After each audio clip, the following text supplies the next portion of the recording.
Viene entonces ahora nuestro primer panel. Nos preparamos para el primer panel de la jornada de hoy con un tema de gran relevancia para el sector: regulación y supervisión en el sector cooperativo y solidario, retos y perspectivas, moderado por María Elena Grueso Rodríguez, directora de Fogacop, con María José Navarro Muñoz, superintendente de Economía Solidaria, y Paola Rocío Peña Rodríguez, nuevamente con nosotros, asesora de la Unidad de Proyección Normativa y Estudios de Regulación Financiera, la ORF. Bienvenidos todos a nuestro panel.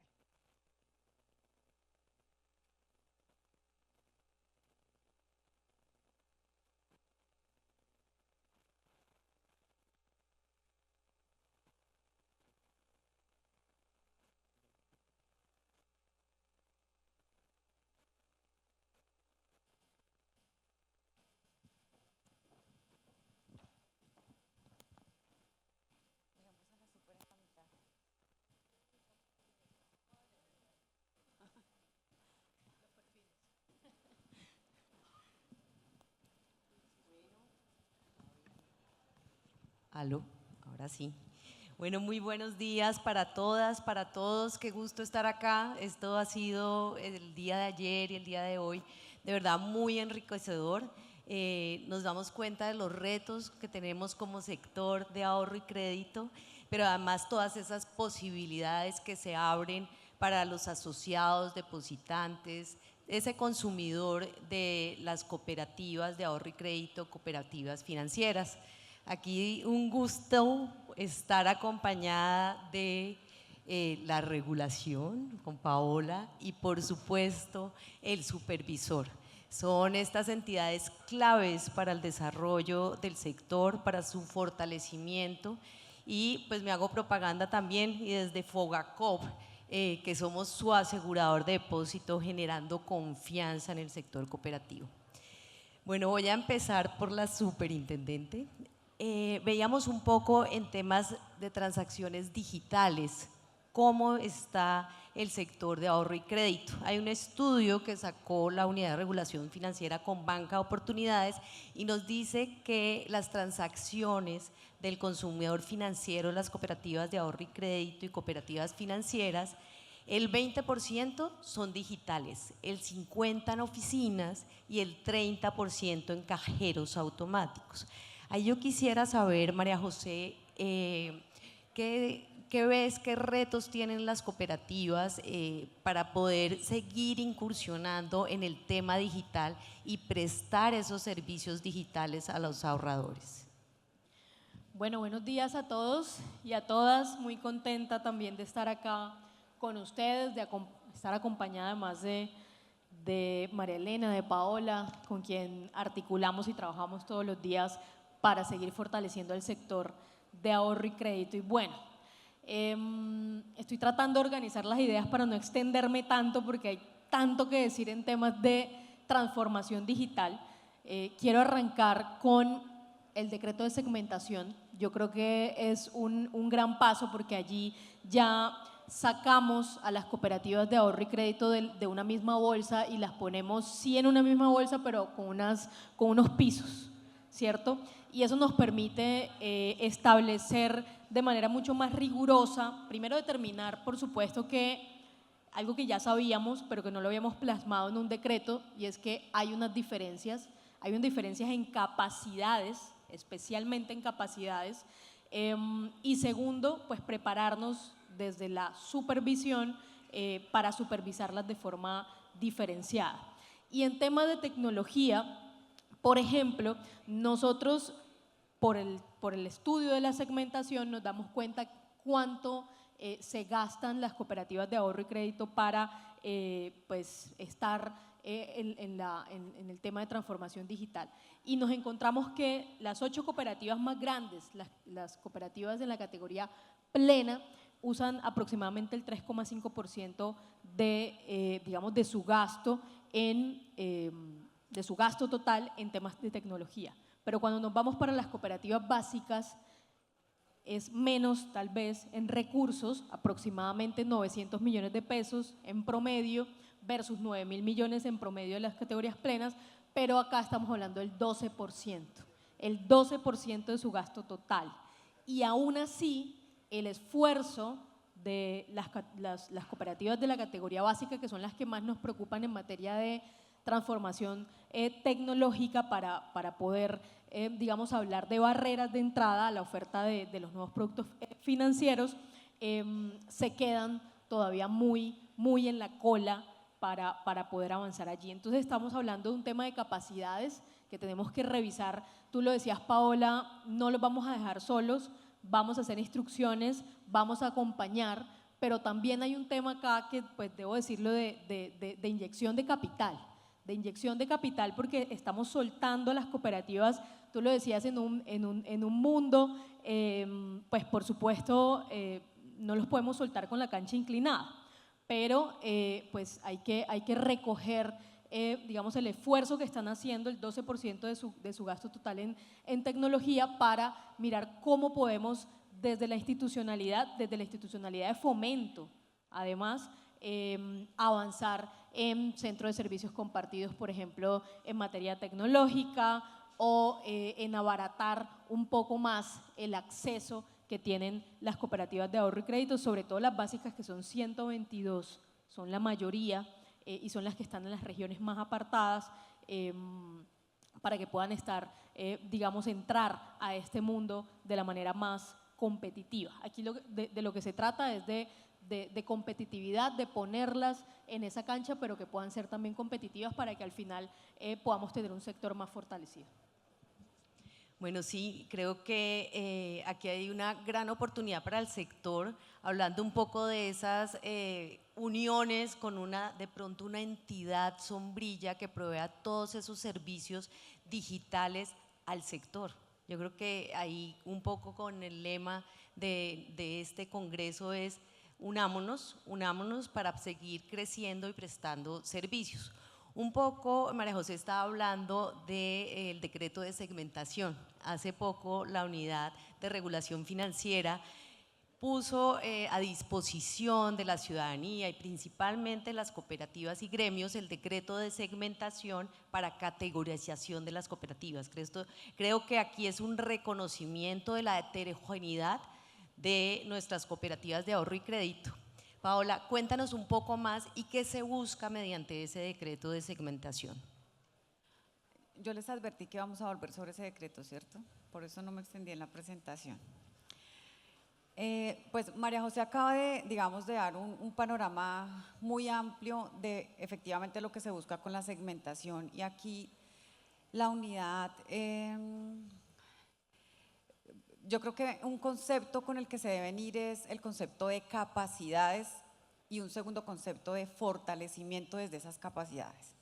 Efectivamente, digamos que cuando uno analiza, o más bien uno piensa qué es lo que queremos al final del día con el proyecto de decreto de segmentación, no es otra cosa sino fortalecer la gestión de las organizaciones, reconociendo que esa heterogeneidad, reconociendo esos desafíos desde el punto de vista de la capacidad operativa de las entidades.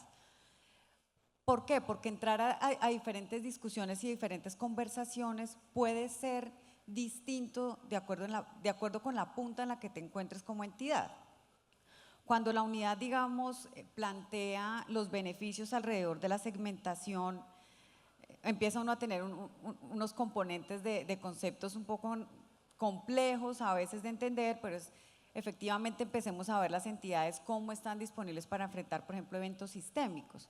Que uno dice, bueno, esto puede parecer para algunas entidades un poco lejano, ese tipo, digamos, de definiciones, pero al final del día, cuando uno analiza desde la perspectiva prudencial del regulador, que es algo que, pues digamos, es inherente cuando uno regula, ver la estabilidad, ver la consolidación, ver el fortalecimiento, empieza uno a entender que no es la misma perspectiva si se trata de una entidad de categoría básica o una entidad de categoría intermedia, pues mucho menos una plena. Otro aspecto que es, digamos, desde el punto de vista de los beneficios del proyecto de decreto, ¿qué se busca? Que las entidades avancen con el mercado, ¿sí? Teniendo en cuenta, por supuesto, esas características de su categoría, pero que no se queden ahí, ¿sí? Que avancen, que empiecen a tener una perspectiva diferente de ver otras entidades que están en otras categorías que están haciendo y cómo se proyectan para continuar avanzando en ese proceso, digamos, de fortalecimiento. Y en tercera medida, y aquí quiero dar 3 mensajes súper importantes, y es cómo efectivamente las entidades empiezan a consolidarse y no a desaparecer, ¿sí? Desde esas características, digamos, que las definen. Cómo esta segmentación permite, digamos, esa consolidación y evita, digamos, ese riesgo de salida de las entidades. Eso desde el punto de vista de beneficios del proyecto de decreto.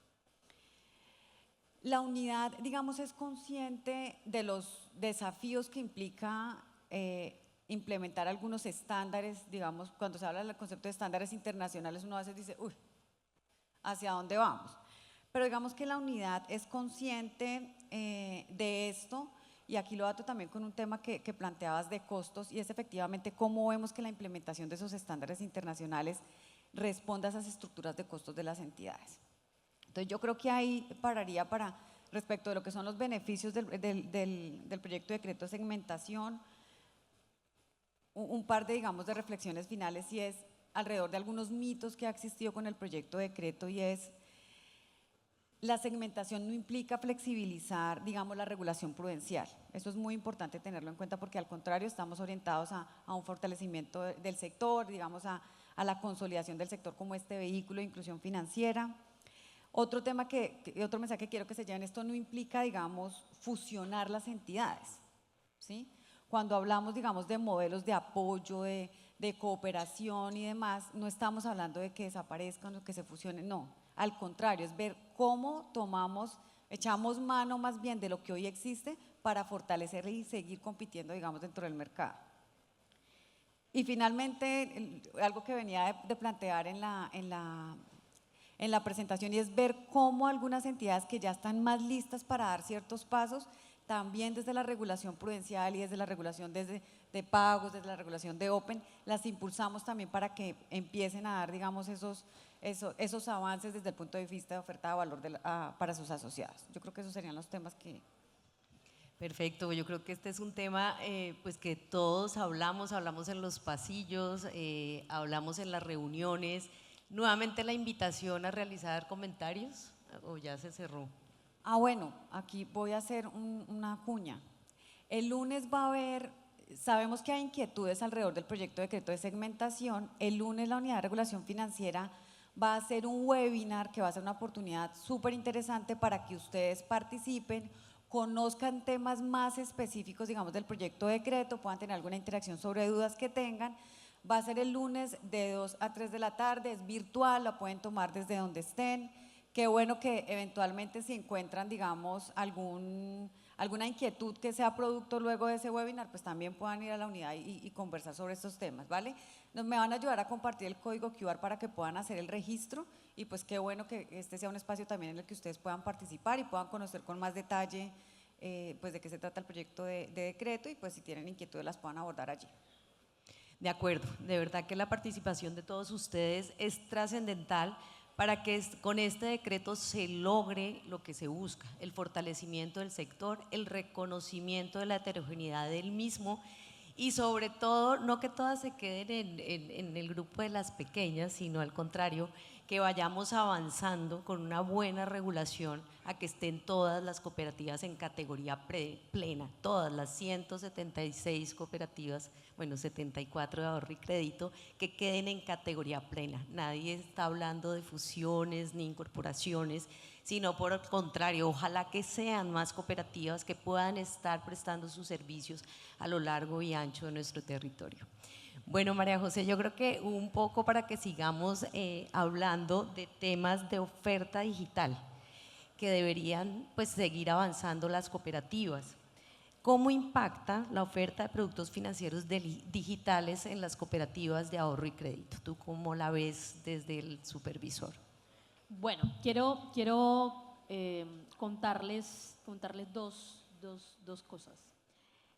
Creamos el grupo de analítica de datos, tengo que decirlo en voz alta porque a mí me emociona mucho este grupo, entre otras cosas porque también como entidad, como superintendencia, Tú lo decías ahorita, Paola, la idea es instruir a las cooperativas de ahorro y crédito para que también arranquen con este tema de transformación tecnológica y ofrecer productos a través de los canales digitales y demás, pero también lo teníamos que hacer internamente, pasar, digamos, de ser tal vez una entidad.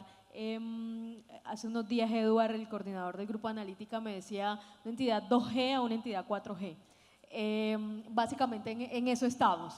Entonces, tenemos unos documentos técnicos que estamos sacando cada mes, estamos sacándolos cada mes, y los invito a entrar a la página de la superintendencia. Ahí hay un link que dice estudios económicos y ahí podemos encontrar esos documentos técnicos. Y el último documento técnico habla de un tema pues que ya he tocado en varios escenarios, que es el tema de la vinculación de jóvenes, no solamente, por supuesto, en el tema de los consejos de administración y las gerencias, sino en la base social. Y acá traigo una gráfica que, bueno, no la pudimos mostrar, pero se las voy a dejar, y es cómo estamos creciendo en número de asociados, pero en términos de participación de jóvenes estamos disminuyendo la participación de jóvenes. Entonces, estamos aproximadamente, pasamos de tener una participación del 26, 24, 26% en 2019 a un 14% en 2024. Y esto está directamente relacionado, está relacionado de manera directa con los productos digitales. En los municipios donde hay mayor conectividad a Internet, por ejemplo, es más probable que un joven se salga de una cooperativa. Pero además, donde hay más presencia, por supuesto, de fintech o de otras empresas que ofrecen productos digitales, también hay digamos, una deserción de jóvenes a las cooperativas de ahorro y crédito. Entonces, ahorita tenemos yo creo que un valor agregado como red de empresas solidarias, y es que, pues, por supuesto, generamos más confianza, estamos más cerca a los asociados, eso genera una identidad. En algunas regiones somos el único intermediario financiero, sobre todo en las regiones rurales, pero sobre todo en las regiones donde no hay conectividad. Entonces, ¿qué va a pasar cuando haya conectividad? Cuando llegue en todo este tema, de esta política del gobierno de conectar a todas las regiones del país, pues tenemos que prepararnos para eso, porque ya ese no va a ser, desafortunadamente, ese es un valor agregado de las cooperativas de ahorro y crédito en esas regiones. Entonces, por ejemplo, tenemos, digamos, datos como el tema del ofrecimiento de créditos a través de canales virtuales. El 50%, solo el 50% de las cooperativas está, digamos, ofreciendo créditos a través de canales virtuales. Y también hay una tendencia, por supuesto, de que, pues, los jóvenes digamos, los usuarios del sector financiero en general están yéndose hacia, pues, la realización del desarrollo de todos los procesos o las solicitudes, perdón, de todos los temas de crédito a través de canales virtuales. O sea, ya el tema de ir a la oficina, de pedir un crédito en la oficina de manera presencial, pues va a quedar en el pasado. Pues me incluyo, a pesar de que no soy joven legalmente ya, pero me incluyo en esa porción de la población que a mí no me gusta, y sé que a los jóvenes tampoco, ya ir a una oficina a hacer filas. Nosotros hacemos filas virtual y nos sale ahí, usted es el número tal de la fila, y preferimos, pues, esperar, contar los segundos en la comodidad de la casa o de la oficina, que ir al banco a hacer un trámite. Entonces, esto es una alerta que quiero lanzar acá en materia de lo que estamos ofreciendo en términos digitales. Sé que es costoso, sé que a las cooperativas, como lo decía en la primera intervención, les cuesta más, sobre todo a ese segmento de las básicas y de las intermedias, pero acá nos toca hacer algo que yo creo que nosotros debemos ser maestros en esto, y es que nos toca cooperar. Si no cooperamos, no se trata de fusionarse, como decía Paola, no se trata de incorporarse entre cooperativas, pero sí cooperar, sí generar unos escenarios, digamos, de buenas prácticas y de metodologías, pero también de sistemas de información. Aquí yo sé y conozco de primera mano de varias cooperativas que se están lanzando a crear in-house sus propios sistemas de información, se están lanzando a temas de ofrecer metodologías a través de la tecnología y demás. Entonces nos toca entre unos y otros seguir cooperando para salvar y para proteger, digamos, al sector, y que para que el sector, cuando llegue todo esto que ya llegó, podamos estar preparados y preparadas para ello. Sí, efectivamente creo que el mercado nos está pidiendo cambios y hay que avanzar rápido. No, estos cambios no son, como decían ayer, de 25 años haciendo unos proyectos. Creo que la realidad está acá. Efectivamente, el gran porcentaje de asociados de las cooperativas está por encima de los 35, es decir, ya podemos calcularle la edad a la superintendente que dijo que ya no es legalmente joven. Y pues necesitamos que esa base social menor de 35 aumente y la que esté pues se queda. Entonces, reconocidos los retos, empezar a trabajar. Interesantísimo el centro de analítica de la superintendencia, es importante descargar esos estudios porque eso es la base para sus planeaciones estratégicas. La data es lo más importante que tenemos en cada una de las organizaciones. Entonces, pues de verdad que celebrar muchísimo. Aquí está Eduard, que es el artífice de ese centro de analítica. Bueno, Paola, tú nos contabas en tu exposición todos estos retos y todo el trabajo que se ha hecho con los consentidos, que son las cooperativas de ahorro y crédito y cooperativas financieras, en todos los retos de regulación prudencial. Yo quisiera saber un poquito más allá, y creo que todos nos quedamos con ganas de saber más de esas iniciativas y cómo van avanzando. Aquí van a notar que va a cambiar un poco la línea, digamos, de lo que les voy a contar desde lo que viene pasando en la unidad de regulación financiera, en la regulación. El primer eje, digamos, de la presentación estuvo muy enfocado en los temas de innovación, en estos temas de desarrollo de nuevos negocios. Escuchando a María José pensaba, qué bueno que ya el sector tenga herramientas de análisis de datos para empezar a ver cómo van a construir esa política de la que habla el decreto.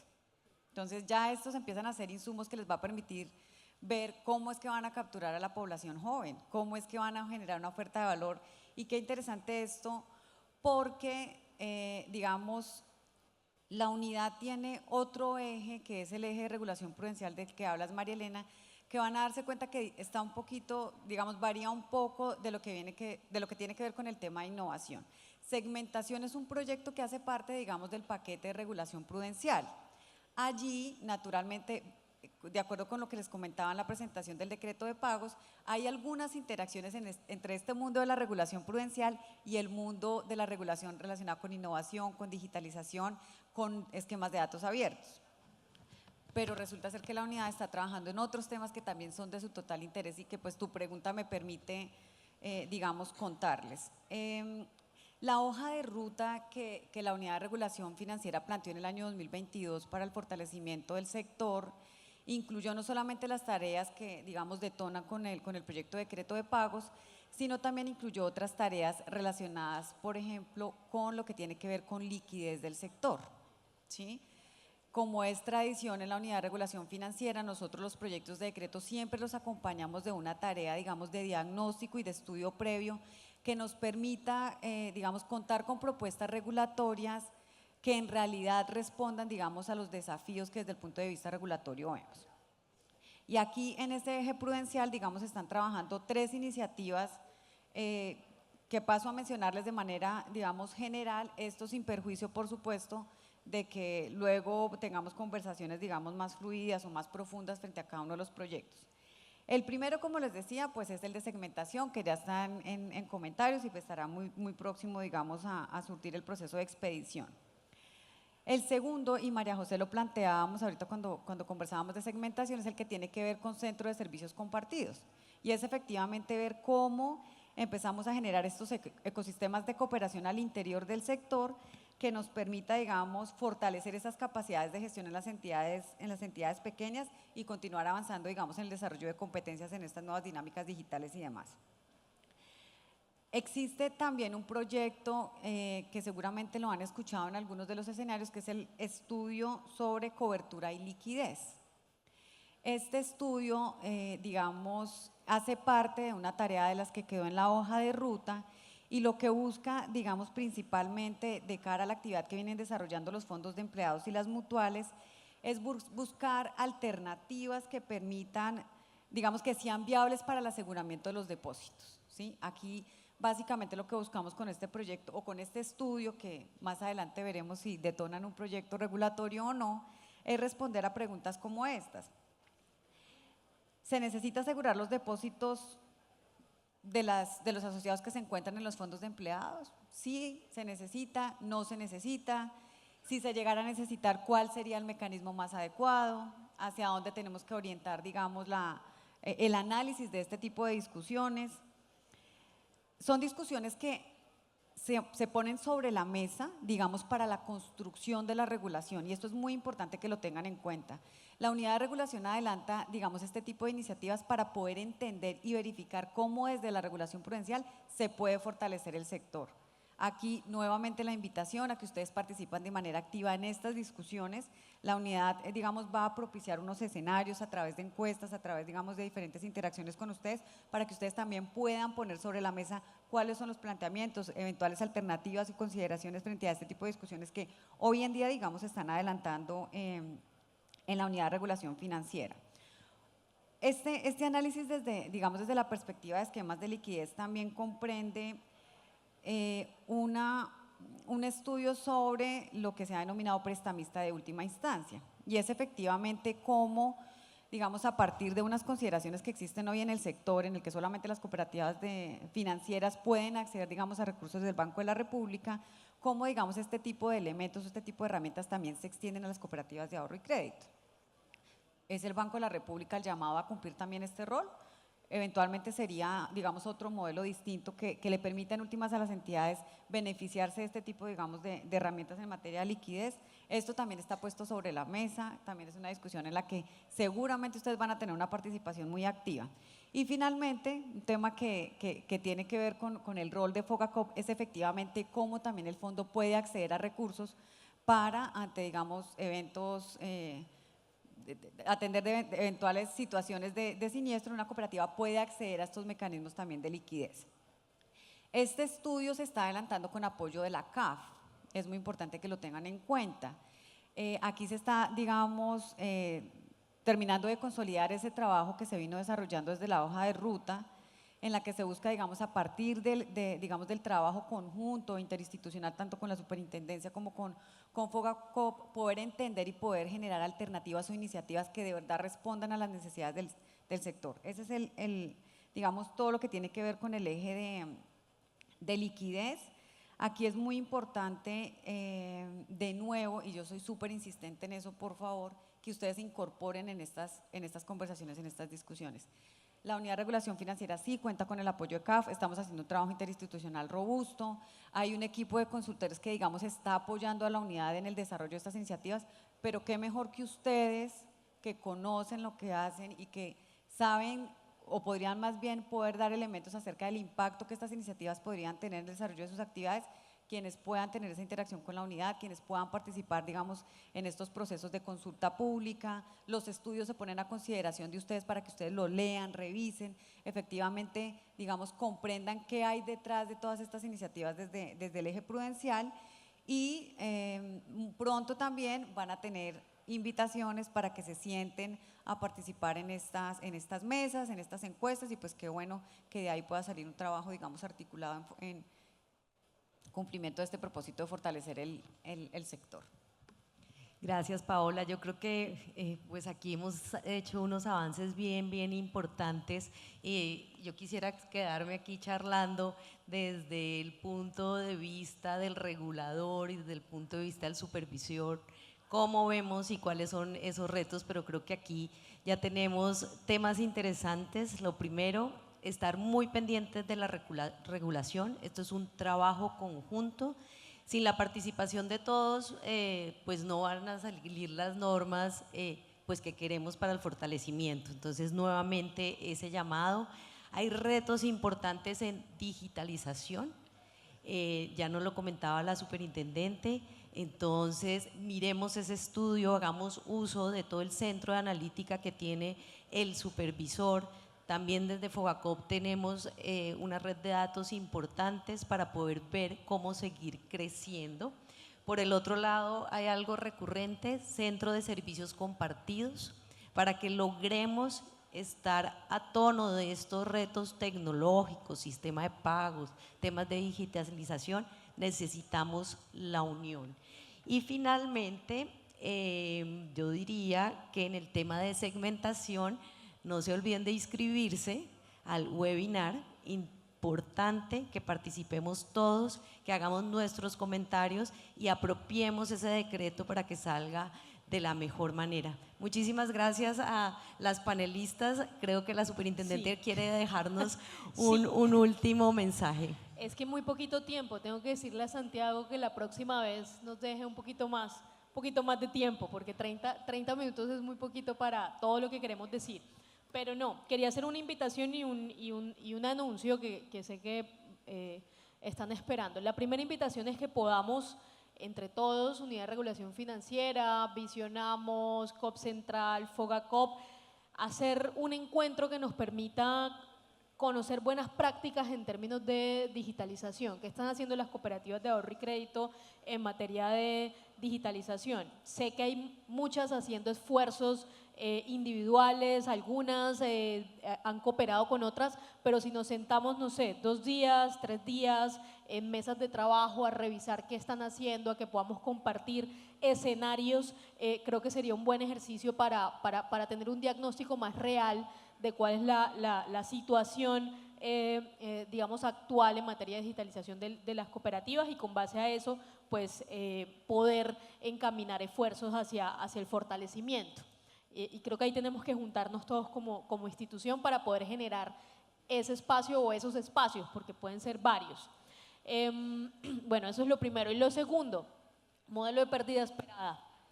Modelo de pérdida esperada. Entonces nosotros cuando llegamos en agosto dijimos vamos a revisar el modelo de pérdida esperada, no se preocupen, vamos a hacer mesas de trabajo. En diciembre hicimos las primeras 2, 3 mesas técnicas y por supuesto hubo unos ajustes que a nuestro modo de ver mejoran muchísimo el modelo de pérdida esperada y ustedes están esperando la circular debe, bueno, yo estaba esperando que saliera hoy, desafortunadamente no se pudo, pero debe salir el lunes la nueva circular con las modificaciones del modelo de pérdida esperada y con los nuevos plazos.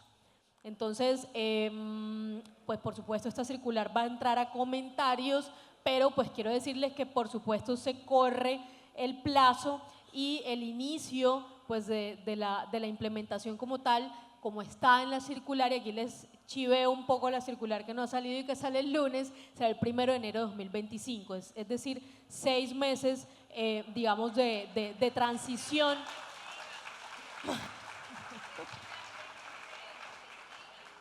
Entonces vamos a acompañarlos por supuesto porque el otro tema es en cuanto a la aplicación y lo sabemos es el tema del software, ¿cierto? Ahí nosotros desde la superintendencia pues quisiéramos brindar la herramienta para que ustedes digamos no entren a tener nuevos gastos, digamos nuevas dificultades para el tema de la implementación y estamos trabajando en la herramienta para poder compartir la herramienta con ustedes y que sea mucho más fácil el tema de la implementación, porque además una de las dificultades es que como hay varios operadores, pues cada uno calibrar el modelo para cada uno pues puede resultar también en uno de los cuellos de botella de la implementación del modelo. Entonces simplemente quería dejarles este mensaje en la mañana de hoy. Muchas gracias.